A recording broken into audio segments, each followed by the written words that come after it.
Good day, everyone. My name is Kiefer Esguerra, 25 years old from Las Piñas City. I'm a student athlete and an entrepreneur.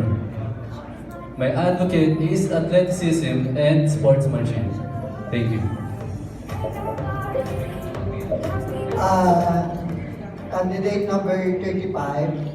Hello. Hi. I'm here. Hello po. Anyway, this is my question. Give us 3 reasons why we are going to choose you as the official candidate of Mr. Grand Projects. Thank you for that wonderful question, sir. Number 1. Number 1, I'm disciplined. Number 2, I have perseverance. Number 3, and I have dedication.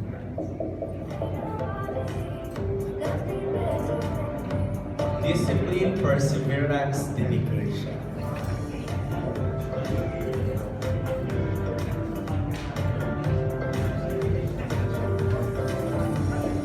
Hi, good afternoon. After that po.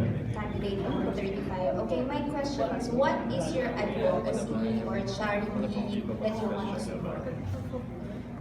Recently, we opened our basketball community to give equal opportunities to those athletes who are unrecognized.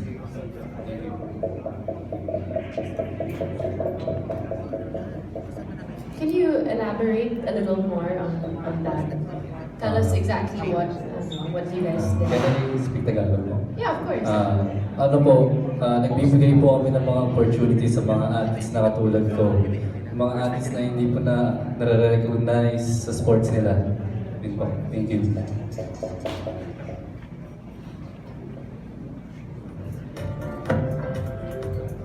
Kamusta naman yung social media presence mo? Or what kind of things do you post? I post about my business and my lifestyle po. What's your business? It's a shoe cleaning business po. I do shoe restoration and premium shoe care po.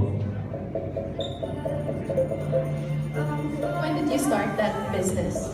Started it since 2020 po. Oh, pandemic. Yes po. And it's doing well na? Yes po. That's good.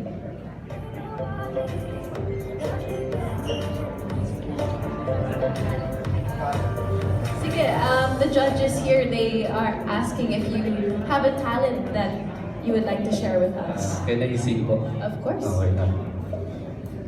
Labis na naiinip ligaya mo sa bawat saglit. Kapag naaalala ka, wala naman akong magawa.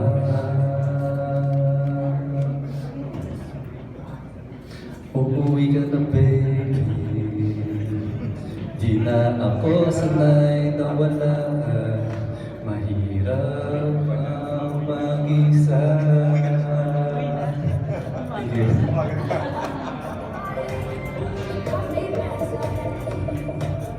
Thank you so much, Michael. So we'll see you later on. Okay, that's Michael Kiefer Esguerra from Las Piñas and Quezon. Thank you, sir. Thank you.